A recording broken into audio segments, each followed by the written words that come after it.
I've been waiting for the Division 2 release for longer than I can remember. The Division was considered by many a good game at the end of its life cycle, and whilst it was Ubisoft's best selling game ever, it was only a couple of weeks after launch that a vast majority of players stopped playing. This time around, the developers had to get it right if they wanted this franchise to continue long into the future, and I think they did it. Today I want to give you my review of the Division 2. Let me start off by saying that there are some minor spoilers in this review, so you have been warned. And I have not played any PvP aspects of the game, whether that be the Dark Zone or PvP game modes like Conflict or Domination, so please bear that in mind. So far, I've clocked up about 30 hours in the game, and I'm currently sitting in World Tier 2, gearing up to take on the next invaded Stronghold, and we're going to get onto that a bit later on.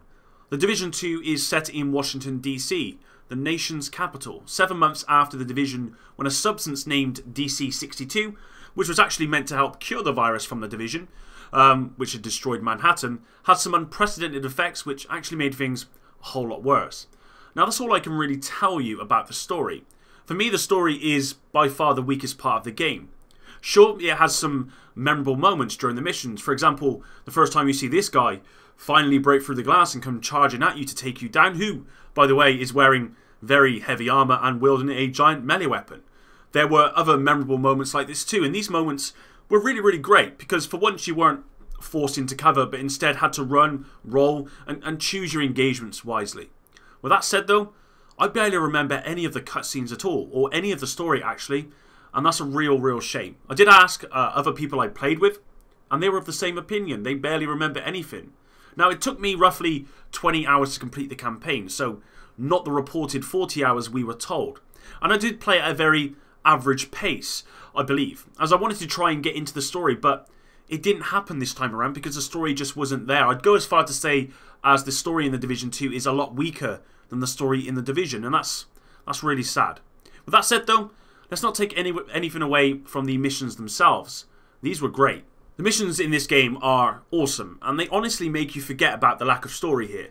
The great thing about the Washington D.C. setting is the amount of diversity in its locations, and the developers really made use of them in the mission locations and their design.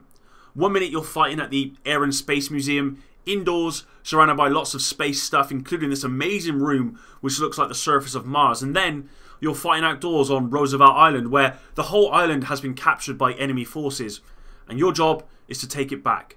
These varying locations really stand out above all else, and it's like that throughout the entire campaign and beyond.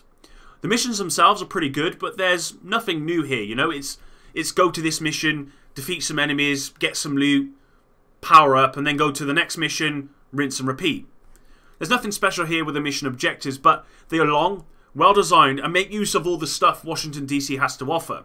They're really fun, they're really rewarding, and they're fairly interesting in their locations, and that's what's really important. Now, once you've completed all of the main story campaign, the entire map is taken back by the greatest threat to your existence, the Black Tusk faction. Now, this is a new faction that takes over all of the strongholds, control points, settlements. Everything you've just liberated is taken back by the Black Tusk, and these guys, they don't mess around. Your job is to push the Black Tusk back and make your way to Tidal Basin, which is the Black Tusk stronghold or base of operations, where you can finish this once and for all. Instead of repeating everything you did before, this time around, the missions will be invaded with Black Tusks, making these activities much harder, more dynamic, and there's just more stuff. But it's not anything new. I think at this point it's worth talking about difficulty in this game, because the Black Tusks are really a lot more difficult than the other factions in a good way. The enemy AI in this game is fantastic, and difficulty has been done properly for once. Now, I cannot count the amount of times I've had to reload my M60 LMG in cover and heard an enemy shout that I was reloading and they should push me, and they do.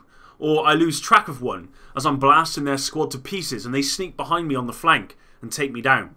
It actually feels like the enemies get smarter the harder the game gets, instead of them just getting more health and doing more damage. Sure, they are a little tougher, and you do get the armoured faction leaders who take a ton of firepower to take down, but that's to be expected from this sort of game. The Black Tusk are a step up from the normal faction AI you encounter in the main campaign, and they really will test your skills. Now, if the developers decided at this point to stop, you could easily say the AI in this game is one of the best, at least I've ever experienced. But they didn't actually stop there. Once you hit level 30 and the Black Tusk invade, you are able to go into the open world, where you may uncover secrets. Now, one of those secrets is the return of hunters, which you have likely encountered during the campaign as one of the side missions pits you against one, and let's just say, it doesn't end well for you. Now, I'm not going to spoil how they are summoned, but these were the most difficult enemies in the Division, and they've returned harder and smarter than ever. Hunters make the Black Tusk look very weak, and their AI is somewhat to behold. If you've got the most ammo and are the highest threat, they'll probably target you first. They have access to the entire Division arsenal, and they will use it all to ensure you go down, and they don't. Thinking of trying to flank a hunter? It just won't happen. If you push up, they fall back, unless you are weak, at which point they'll probably push you. Hunters are the ultimate challenge, and what's great about these is their AI and just how much smarter and lethal they are. You don't have to put 1,000 rounds into one of them either to down them, but you do have to play smart, picking the right moment to take one out. If you were worried that the Division 2 enemies would just be these static, spongy AI with no intelligence, you'd be wrong. So the AI is fantastic, the mission design and environments are great, but what about the most important aspect of any looter shooter title? The loot. Now, you'll be very happy to know that the loot grind is great. There is so much loot here and so many different variations of loot that you'll never get bored. Now, I could easily make a feature-length video about all of the loot, talents, mods, skills, everything, but I'm not going to do that today. Quite simply, if you love loot, you'll love the Division 2. So overall, the game plays really well. The world is full of things to do before and after the main campaign, and it's rewarding because loot flows freely, but there are a few things that are not so good aside from the main story that I feel needs to be addressed and talked about. It's worth noting most of these things have been addressed by the developers already, and a patch is due to go live which will fix most of them. Firstly, there is a horrible bug that Marco Star encountered which forced him to start a new character. So, this is how it works. In order to do a Stronghold, you must meet certain requirements. These will be 2 invaded missions that are specific to that Stronghold, and you must reach the gear score requirement as well. Now, if you attempt to enter the Stronghold without meeting these requirements, you won't be able to. Sounds fine, right? Well, what I noticed early on in the game, as did Marco, is that if the party leader is the recommended gear score, then you are able to join on them and enter these Strongholds under-leveled, which is obviously unintentional and an oversight from the developer's part. Now, Marco did this, and once the Stronghold was completed, you are meant to go up a world tier. And I think he would have gone up to world tier 3 or 4, I believe. Unfortunately, because he was under-leveled, it did not recognise that he should be going up a world tier, so it didn't, but the Stronghold was completed, meaning he was stuck on his world tier and would not be able to progress any further. Now, that's a pretty nasty bug that has forced Marco to create another character, and in many ways, I'm glad he found it because I would have likely done the same thing.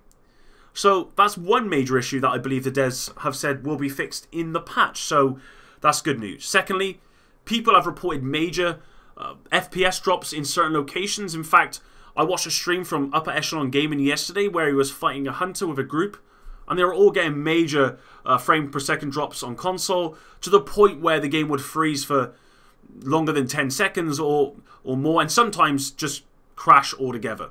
Now, I would call this a pretty significant issue that needs to be fixed right away, as it ultimately impacts the player experience.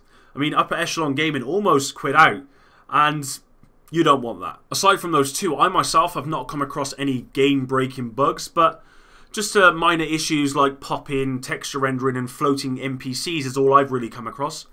I'm glad to report that most, if not all, of the audio issues in the beta have been fixed.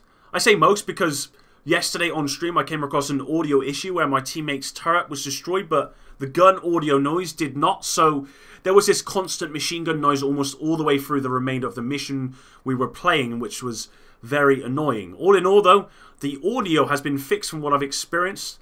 Technically, I think the game is sound and light years ahead of what we experienced in the beta. My last main concern with the game is the world tier system and Stronghold difficulty.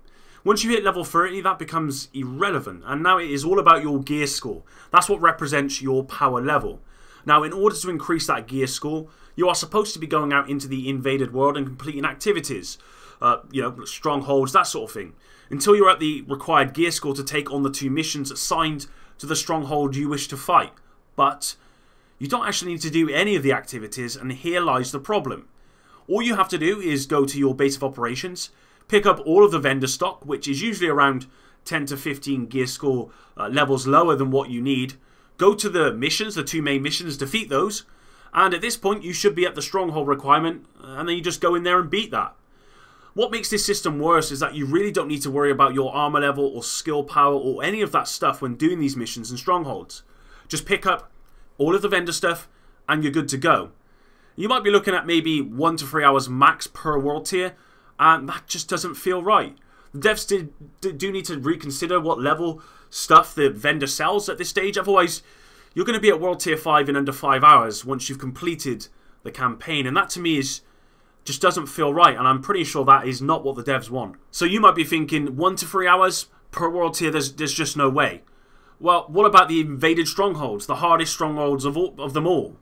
Well, I'm sorry to say, but they are simply not hard at all. In fact, I found them easier than when I played them during the campaign, and I'm not really sure why. I really thought that these invaded missions would be stupidly hard, but like in a good way. And in fact, they appear to be the opposite. If I'm being brutally honest, I'm actually very disappointed with the invaded strongholds for that reason alone. Don't get me wrong, they can be fun, but you are essentially doing the same stuff again, but with more intelligent Black Tusk AI and more bullet spongy end boss. At this point, I've done 2 invaded strongholds, and I just hope the tidal basin stronghold can provide some sort of challenge. Overall, if I had to rate the Division 2 out of 10, I'd give it a solid 7.5, with the potential being a 9 or even 10. I really think this game has the potential to be one of the best looter shooters of all time, but the forgettable story, the world tier cheese, and some performance issues have held this game back. Let me make it clear, this game has a ton of content, more than I've ever seen actually in a game, certainly at launch, and the developers should be very proud of what they've achieved here. There is clearly a lot of work that has gone into making this, and it's amazing. It really is an amazing game, and it achieves everything it set out to do in most areas, no problem. If the devs can fix the world tier cheese, if the raid is somewhat special, and if the DLC content adds some gripping story narrative, I'm sure people will be saying that the Division 2 is a contender for Game of the Year. For me, this is almost the best looter shooter I've ever played, and it only came out 2 days ago. If you have the cash, get this game right now, because I promise you, you will not regret it. I want to thank you all for your love and support in my streams over the last couple of days, and I hope you're all looking forward to a very bright future with the Division 2. Until the next one, Epic out.